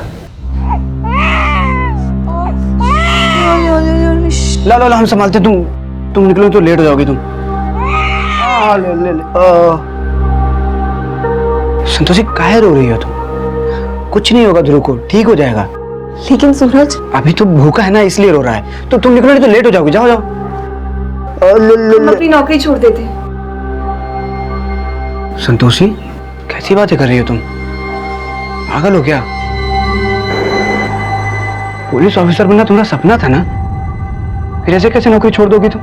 हम कितने खुश नसीब है ना, हमें आप जैसा पति मिला है। लेकिन सूरज, इस वक्त ध्रुव से बढ़कर हमारे लिए कुछ नहीं है। लाओ अमित।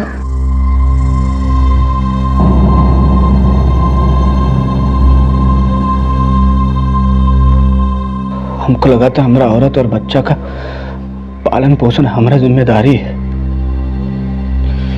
इसलिए हम संतोषी को नौकरी छोड़ने दिए साहब। और आपको क्या पता था कि संतोषी हमको ध्रुव को छोड़ हमेशा के लिए चले जाएगी। संतोषी एक एक्स पुलिसकर्मी थी और पुलिस फोर्स ज्वाइन करना उसके जीवन का लक्ष्य था, और 6 साल पहले उसका यह लक्ष्य पूरा भी हुआ, और 3 साल पहले तक वो असिस्टेंट पुलिस सब इंस्पेक्टर के पद पर बिहार पुलिस में कार्यरत भी थी। लेकिन अगर पुलिस फोर्स ज्वाइन करना उसके जीवन का लक्ष्य था तो फिर इतने छोटे से कार्यकाल के बाद उसने इस्तीफा क्यों दे दिया? संतोषी के पति सूरज ने अपने बयान में इस बात की वजह तो साफ की थी, लेकिन पुलिस उसके बयान को दूसरे समीकरणों से भी जोड़कर देख रही थी।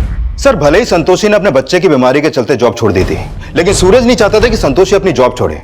शायद संतोषी के साथ बच्चे की बीमारी का खर्चा सूरज को बोझ लगता हो। सर, कई केसेस में मर्डर के ऐसे एंगल भी सामने आते हैं। लेकिन संतोषी और सूरज के रिश्ते को समझे बगैर इस एंगल का कोई बेस नहीं है, क्योंकि संतोषी का मर्डर उसके मायके वाले एरिया में हुआ है। फिर भी पता करके देखो, जिस समय संतोषी की लाश मिली उस समय सूरज वाकई पटना में था। Okay sir. सर, हमने गणेश नगर से क्राइम सीन तक छानबीन की, लेकिन फिलहाल कोई लीड नहीं मिली। पर गौरव का परिवार जिस लॉज में रुका हुआ है वहां संतोषी की छोटी बहन और उसकी मां को देखा गया है, और उनके पड़ोसियों से यह पता चला है कि गौरव के परिवार की गिरफ्तारी के बाद दोनों मां बेटी का संतोषी से बहुत झगड़ा हुआ था।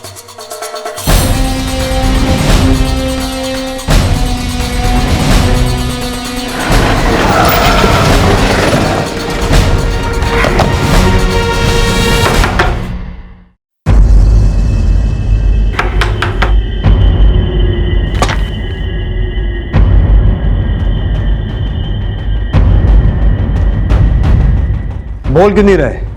उस दिन जेके लॉज में आप गौरव और उसके परिवार से मिलने गए थे ना? जी सर। संतोषी ने तो उन्हें हवालात पहुंचाया था, फिर आप लोग क्यों मिलने गए थे उन्हें लॉज में? आपके वकील आए थे हमसे मिलने, आपका संदेश दिए।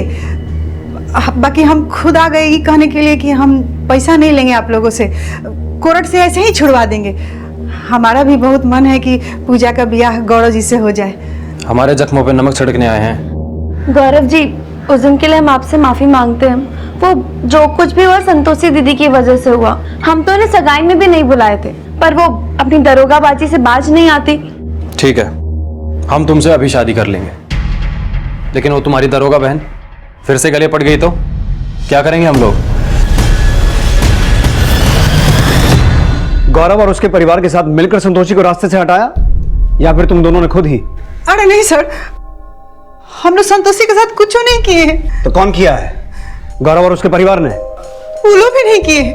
आप लोग जब उनसे मिलकर लौटे तो वो लोग हमको फोन किए, वो लोग भी हैरान थे सर। हैरान थे? आप लोगों से अपनी खुशी बांट रहे थे। वैसे तो संतोषी दीदी के मरने का दुख बिल्कुल नहीं है, पर ऐसा भी नहीं है कि हम उनके मरने की खुशी मनाएं। और वैसे भी संतोषी दीदी को कौन सा हमारी खुशियों की परवाह थी? वो तो हमेशा हमें दुखी देती आई है। अरे सर, इतना मुश्किल से मंगली बेटी के लिए मंगला लड़का मिला था, और आजकल थोड़ा बहुत कौन नहीं लेता है सर। लेकिन इस संतोषी कुछ ज्यादा ही सच्ची बनती थी, दरोगा का नौकरी छोड़ दी थी और दरोगाई नहीं छोड़ी थी। अच्छा आप बताइए, घर का मामला में पुलिस को बुलाने का क्या जरूरत है जब हम राजी खुशी सब कर ही रहे थे? तो राजी खुशी अगर कोई अपराध करेंगी तो पुलिस तो आएगी ना। दहेज लेना देना दोनों अपराध हैं। एक बात बताइए, जिस समय संतोषी की हत्या हुई आप लोग कहाँ थे? घरे में थे सर। कहाँ जाएंगे? इस संतोषी पटना के लिए कब निकल गई मालूम ही नहीं चला। वो तो बोली थी अगला सुबह जाएंगे, और अगला सुबह आप ही लोगों से पता चला कि संतोषी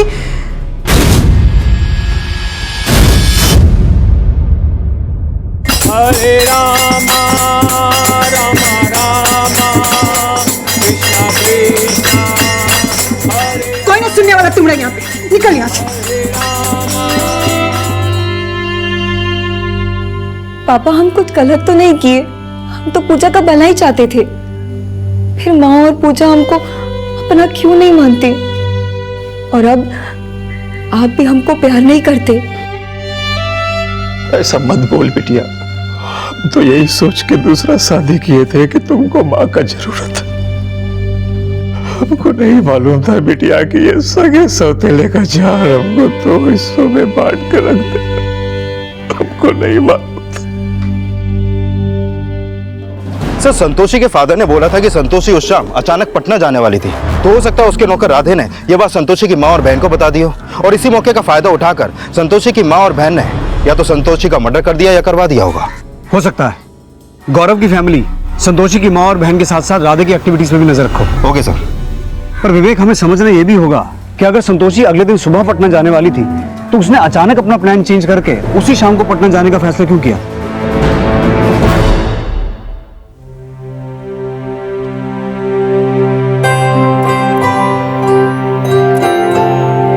चलो चलो मुख लो जल्दी से। अरे हम खा लेंगे। देखो हम तुमको नहीं खिला रहे हैं, अपने होने वाली बिटिया को खिला रहे हैं। चलो मुख लो। बेटी? तुमको कैसे पता बेटी होगी? तुम हमको ऐसा वैसा समझती हो का? अरे हम बहुत बड़े अंतर्यामी हैं, पूरा मोहल्ला का भविष्यवाणी करके बैठे हैं। जिसको बिटिया बोलो तो बिटिया हुआ, बेटवा बोलो तो बेटवा हुआ। हम तो अपनी बिटिया का नाम भी सोच लिए। क्या? ध्वनि। कैसा है? बहुत अच्छा है, लेकिन अगर लड़का हुआ ना तो उसका नाम ध्रुव रखेंगे।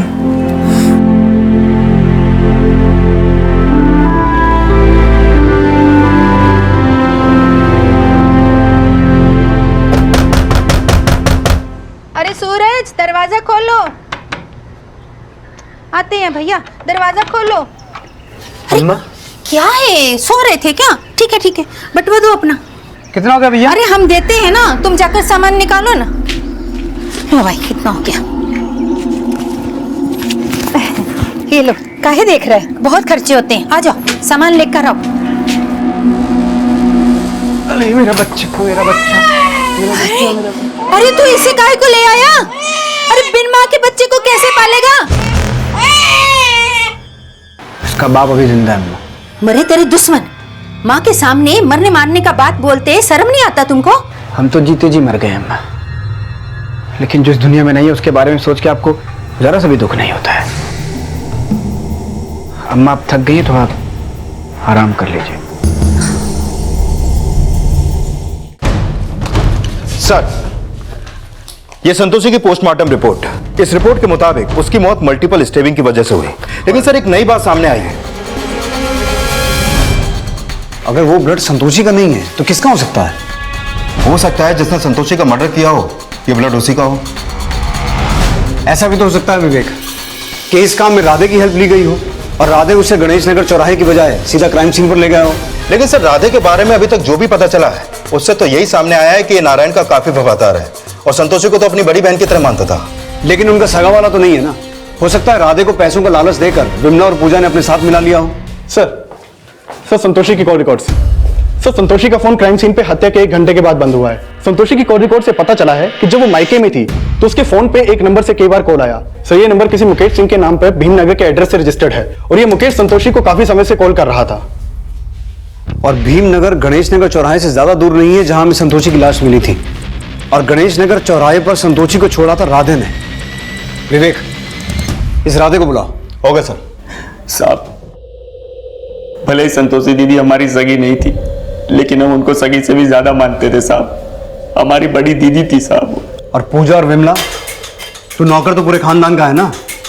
हो सकता है उन दोनों की बातों में आकर उस दिन तो संतोषी को गणेश नगर नहीं वीरपुर के जंगल ले गया हो जहां उसे मारने वाला पहले से ही मौजूद था। हम ऐसा कुछ भी नहीं किए साहब। पूजा दीदी और विमला मालकिन भी जो कुछ हमको बोलती है सबसे पहले हम साहब को बताते हैं उसके बाद ही उनकी सुनते हैं। उस शाम मालिक ही हमको बोले थे कि संतोषी दीदी को बस अड्डे छोड़ाओ। लेकिन संतोषी को तूने बस अड्डे तो छोड़ा ही नहीं। साहब, दीदी ने बोला वो गणेशपुरा चौराहे से टेम्पो पकड़ के चली जाएंगी। संतोषी उस दिन गणेश नगर चौराहे पर किसी और से मिली थी? हमको कुछ नहीं मालूम साहब, वो हमको वहीं से लौटने बोली थी। एक बात बता, मुकेश सिंह कौन है?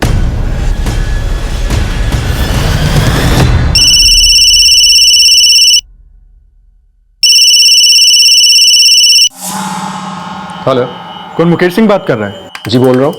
आप कौन? मैं मुजफ्फरपुर थाने से उमेश यादव बात कर रहा हूँ। आप तुरंत मुजफ्फरपुर थाने आ जाइए।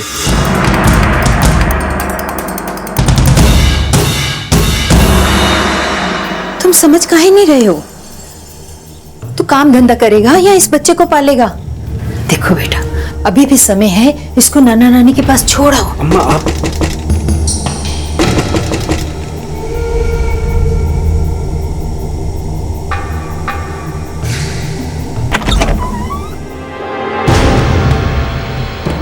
जी, हमने सुना है संतोषी शादी के बाद कभी भी 2 दिन भी अपने मायके में नहीं रुकी, क्योंकि उसकी सौतेली माँ और उसकी बहन उसको बिल्कुल पसंद नहीं करते थे। बिल्कुल सही सुना साहब आपने। लेकिन इस बार संतोषी पूरा 1 हफ्ते अपने मायके में रुकी थी। तो क्या इस बार तुम्हारा संतोषी से कोई झगड़ा, कोई मनमुटाव हुआ था? झगड़ा? और हमारा और संतोषी का झगड़ा मैंने सवाल ही नहीं होता है साहब। तो फिर तुमने संतोषी से जिंदगी भर अपने मायके में रुकने के लिए क्यों बोला था? तुमको जो करना है वो करो, मन करे तो सारी जिंदगी के लिए इस घर में बैठ जाओ तो, लेकिन हम तुम्हारे चक्कर में अपनी बेइज्जती नहीं करा सकते। अच्छा, मैंने आपको मीनाक्षी और उसकी अम्मा भड़का के भेजी है। देखिए साहब, हमारा और संतोषी का सब कुछ एकदम ठीक हो गया था, वो तो वापस भी आने वाली थी। लेकिन संतोषी के वापस आने से पहले ही उसका मर्डर हो गया। अब तुम्हारी संतोषी से फोन पे खुशी खुशी बात हुई या झगड़ा हुआ, इसका क्या प्रूफ है? देखिए साहब, हमारे पास प्रूफ तो नहीं है। जितना हमको पता था हम आपको बता दिए, और यही सच है। सूरज, अच्छे से सोचकर बताओ, कहीं तुम्हारे और संतोषी के झगड़े की वजह ये मुकेश तो नहीं? मुकेश?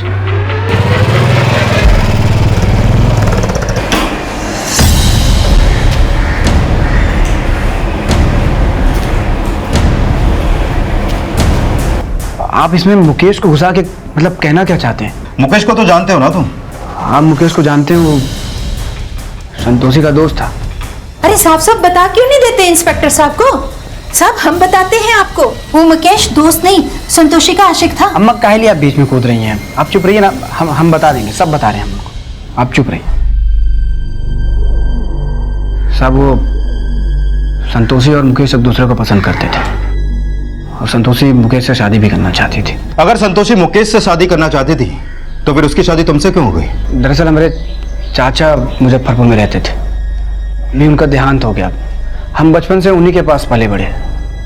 हमारे चाचा और संतोषी के पिताजी बहुत अच्छे दोस्त थे, इसलिए हम संतोषी को बहुत पहले से जानते हैं, और हम संतोषी को पसंद भी करते थे। लेकिन संतोषी जो है वो मुकेश को पसंद करती थी और शादी करना चाहती थी। लेकिन मुकेश ने संतोषी को धोखा दे दिया, उससे झगड़ा कर लिया। संतोषी एकदम टूट गई थी साहब। हमें लगता था कि मुकेश में वो सब कुछ है जो हम अपने पति में देखना चाहते थे, लेकिन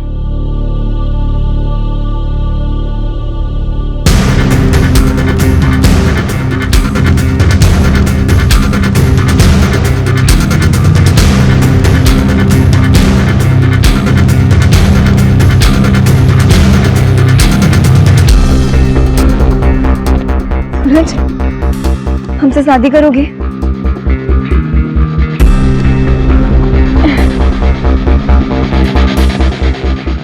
मुकेश सिंह, तुम अक्सर संतोषी को कॉल करते थे, और पिछले 1 हफ्ते में तो काफी ज्यादा कॉल्स किए हैं। जान सकता हूं क्यों?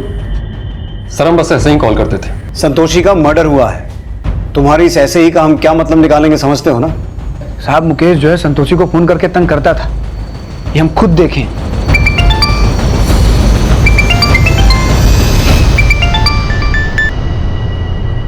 हेलो मुकेश, तुम्हें कितनी बार समझाया, अब हम शादीशुदा हैं। प्लीज ऐसे फोन करके हमें परेशान मत किया करो।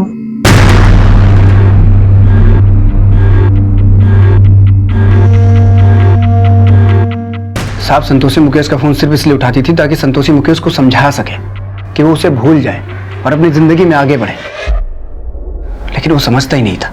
क्या समझते सर? सच तो यह है कि हम भी संतोषी को भूल नहीं पाए थे। सर हमने नहीं छोड़ा था उसे, उसने हमको छोड़ा था। वादा किया हमसे शादी करने का और शादी उस सूरज से कर ली। और शायद ये बात तुमसे सहन नहीं हुई और अब जब वो अपने मायके में थी तुमने उसका मर्डर कर दिया। सर अगर हमको मारना होता ना तो 4 साल इंतजार नहीं किया होता, उसी दिन मार कर फेंक दिया होता जिस दिन वो हमको छोड़ के गई थी। देखो संतोषी, बात समझने की कोशिश करो। माँ को तुम्हारा जॉब करना बिल्कुल पसंद नहीं और शादी के बाद तो बिल्कुल नहीं करने देंगे वो। मुकेश तुम जानते हो ना, पुलिस विभाग में काम करना मेरा सपना है। तुम्हारा मुझसे शादी करना भी तो सपना था ना। हाँ लेकिन क्या? कौन सा तुमने आईएएस का जॉब प्राप्त किया है? एक मामूली से एएस ही बनी हो ना। अरे छोड़ो ये सब जॉब। देखो मेरी बात मानो, हम तुम्हारी किसी कमी को नहीं छोड़ेंगे, सब पूरा करेंगे। क्या इतना मुश्किल है बात समझना? जिसे हमारा काम मामूली लगता है वो क्या देगा हमें? देखो मुकेश, हम नहीं जानते कि तुम अपनी वर्दी से कितना प्यार करते हो, लेकिन हम अपनी वर्दी के लिए तुम्हें भी छोड़ सकते हैं। सर वर्दी के लिए उसने हमको छोड़ दिया था, लेकिन अब क्या हुआ? सूरज से शादी करने के बाद उसने जॉब छोड़ा ना। सर मायके में देखिए तो हम उसको फोन करके मिलना चाहते थे, उससे पूछना चाहते थे। तो उसने सूरज से शादी करने के बाद ये जॉब छोड़ा ना, तो सूरज को क्यों नहीं छोड़ा जैसे हमको छोड़ दिया था उस जॉब के लिए? तो फिर मुलाकात हुई उससे? सर हम मिलना चाहते थे लेकिन वो नहीं मिलना चाहती थी हमसे। हो सकता है तुम संतोषी को जबरदस्ती मिले और उसे मारकर उसकी लाश को जंगल में फेंक दिया। सर हमने ऐसा कुछ नहीं किया है और आपके हाथ मेरे खिलाफ कोई सबूत लगे ना तो आप बोलिएगा। कहीं ऐसा तो नहीं कि तुम संतोषी पर शक करने लगे थे और तुमने संतोषी को? बस आप हमरे और संतोषी के रिश्ते पे इतना घटिया आरोप मत लगाइए। अरे आपको अंदाजा भी नहीं है हमरे और संतोषी के रिश्ते के बारे में। आज हम अगर जिंदा हैं तो हमरा लड़का ध्रुव, जो संतोषी का आखिरी निशानी है, उसके लिए जिंदा है, वरना हम भी संतोषी के साथ ही मर गए होते।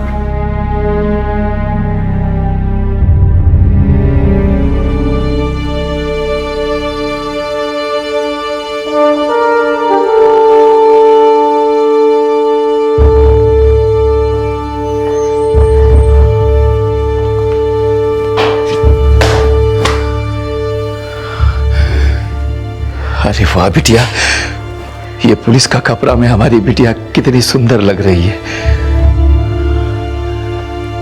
अरे खुश रहो, चुक चुक जियो बेटा, चुक चुक जियो। और जानते हैं पापा, जब हमने शपथ ली ना, पूरा हॉल में महिला सशक्तिकरण जिंदाबाद का नारा लगा था। हमारा सीना गर्व से आज चौड़ा कर दिए तुम।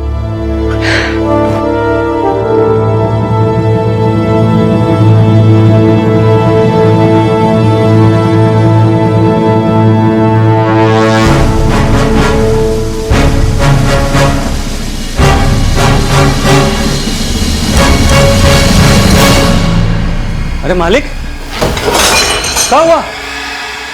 क्या ढूंढ रहे? मालिक, अरे मालिक क्या कर रहा है? अरे मालिक क्या कर रहा है? मालिक क्या कर रहा है? अरे मालिक छोड़ दीजिए,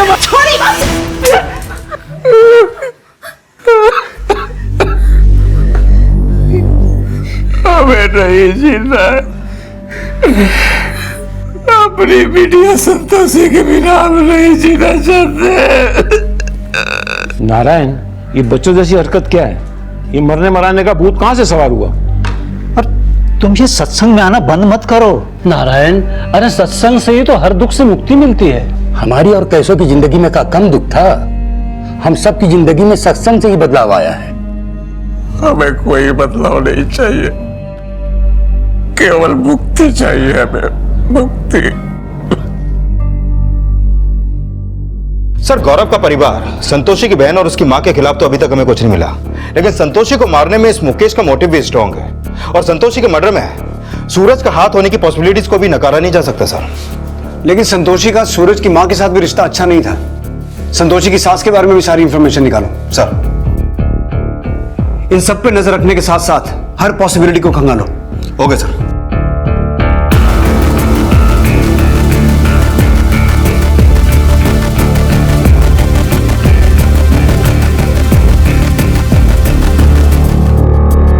संतोषी शुरू से ही जुझारू सोच की थी। सही और सच के लिए उसने कभी कोई समझौता नहीं किया।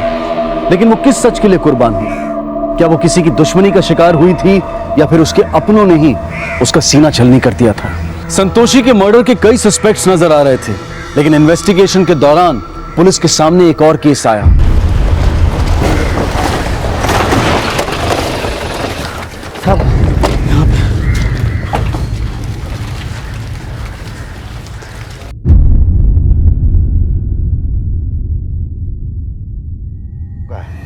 लगता है काफी टाइम से यहाँ पर पड़ा हुआ है।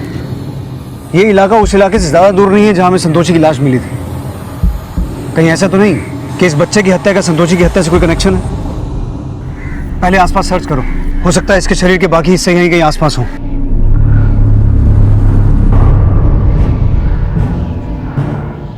सर, आसपास बॉडी का कोई भी दूसरा हिस्सा नहीं मिला।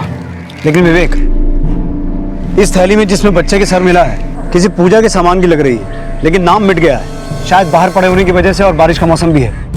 लेकिन एक बात सोचने वाली है, इसमें सिर्फ बच्चे का सर मिला है, धड़ नहीं। कहीं ऐसा तो नहीं कि किसी तंत्र मंत्र के चक्कर में बच्चे की बलि दी गई हो? पॉसिबल है सर।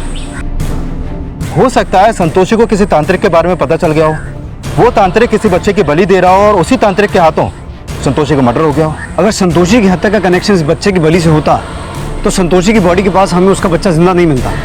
तांत्रिक उसके बच्चे को किसी दूसरे कर्मकांड के लिए उठा के ले गया होता। ये मामला कुछ और है। एक काम करो, बच्चे के कटे हुए सर को फॉरेंसिक जांच के लिए भेजो और ये पता लगाओ कि पूजा के सामान का ये थैला किस दुकान का है। Okay sir.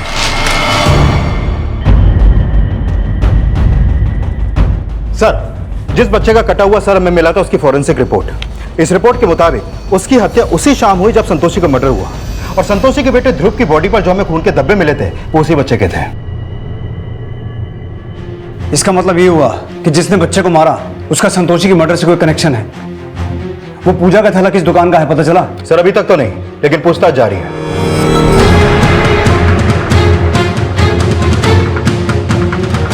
हाँ सर, ये हमारी ही दुकान का थैला है, लेकिन पंडित तांत्रिक हमारे यहाँ से तो सभी लोग सामान लेके जाते हैं। अब कब कौन क्या ले गया ये कैसे बता सकते हैं?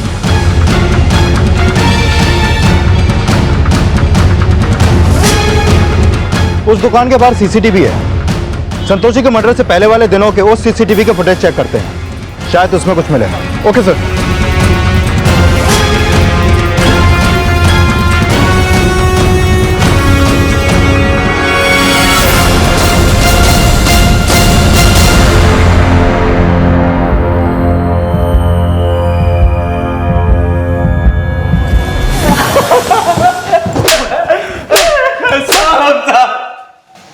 हम तो पूजा का सामान खरीदे थे साहब, कोई क्राइम नहीं किए। तंत्र पूजा का सामान खरीदा था तूने? किस तांत्रिक के कहने पे खरीदा वो बोल। साहब वो अब बोलता क्यों नहीं है? बोलता क्यों नहीं है? साहब वो हम अपने लिए खरीदे थे साहब। इसका मतलब उस बच्चे का सर काट के उस थैली में डाल के तूने ही फेंका? तूने ही फेंका ना? साहब अब जो भी कुछ किए ना साहब वो मालिक के कहने पे किए साहब।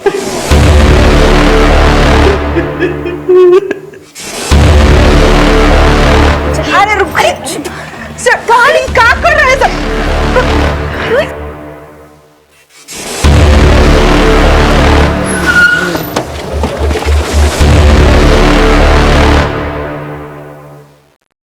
हम सब बहुत पुराने दोस्त हैं साहब, कई सालों से एक साथ सत्संग पर जाते हैं,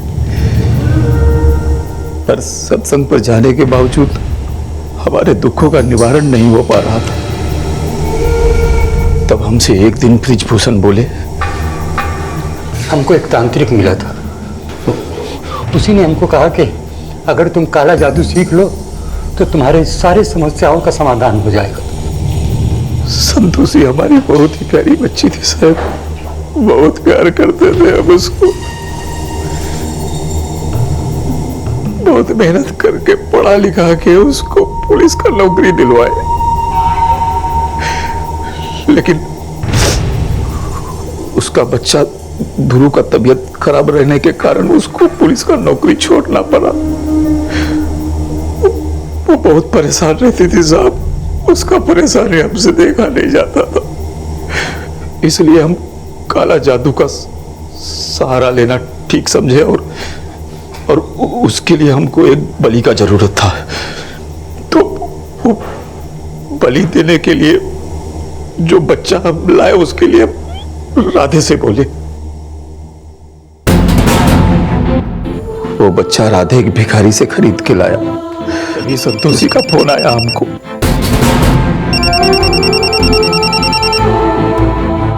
हेलो दीदी, हम बोल रहे राधे, मालिक सत्संग में, इसीलिए हम फोन उठाए। ध्रुव कहाँ है? ध्रुव तो मालिक के पास है। जैसे ही सत्संग खत्म होगा हम ध्रुव को लेके आ जाएंगे, ठीक है?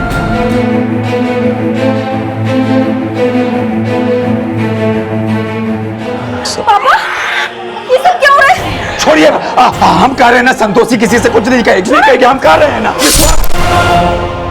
संतोषी को कभी गलत बर्दाश्त नहीं था साहब, इसलिए हम सबको लगा कि अगर वो वहां से सही सलामत निकल गई तो हम सब फंस जाएंगे, और फिर ध्रुव जिसके लिए हमने इतना सब कर्म कांड किया वो सब बेकार हो जाता साहब। इसके लिए हम खामोश हो गए।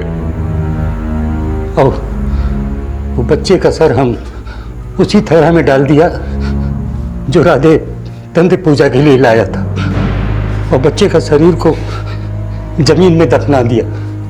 संतोषी का भी शरीर को जंगल में ले जाके ठिकाने लगा दिया सर। ये सब करके हासिल क्या हुआ? जिस बच्चे की सलामती के लिए सारा कर्म कांड किया, उसी से उसकी मां को छीन लिया और उस गरीब मासूम की भी जान ले ली। बुजुर्गों को हम अपना मार्गदर्शक समझते हैं, लेकिन अगर उनकी सोच और समझ दिशाहीन हो जाए तो इसका असर बेहद विनाशकारी हो सकता है। संतोषी की हत्या के जिम्मेदार उसके पिता नारायण और उनके साथी ब्रिजभूषण, केशव और अमृतराज तो हैं ही, लेकिन दोषी वो मां भी है जिसने चंद पैसों के लिए अपने बच्चे को बेच देना भी ठीक समझा। दोषी वो राधे भी है जिसने अपने मालिक के अपराध में उनका साथ देना भी अपनी वफादारी समझने की भूल की। जो आस्था परोपकार की बजाय स्वार्थ का पाठ पढ़ाती हो, वो सिर्फ अंधविश्वास को ही बढ़ावा दे सकती है। और एक बच्चे की सलामती के लिए दूसरे की बलि चढ़ाना धर्म नहीं, अपराध है। और जहां अपराध होता है वहां धर्म का कभी कोई स्थान हो ही नहीं सकता। इसी विचार के साथ अब मैं अनूप सोनी आपसे विदा लेता हूं। फिर मुलाकात होगी अगले एपिसोड में एक और चौंका देने वाले केस के साथ। तब तक अपना और अपने परिवार का ख्याल रखें और देखते रहें क्राइम पेट्रोल डायल 100। सबक एक को सीख हम सबको। जय हिंद। इस तरह के और भी एपिसोड देखने के लिए हमारे चैनल को सब्सक्राइब करें और बेल आइकन दबाना ना भूलें।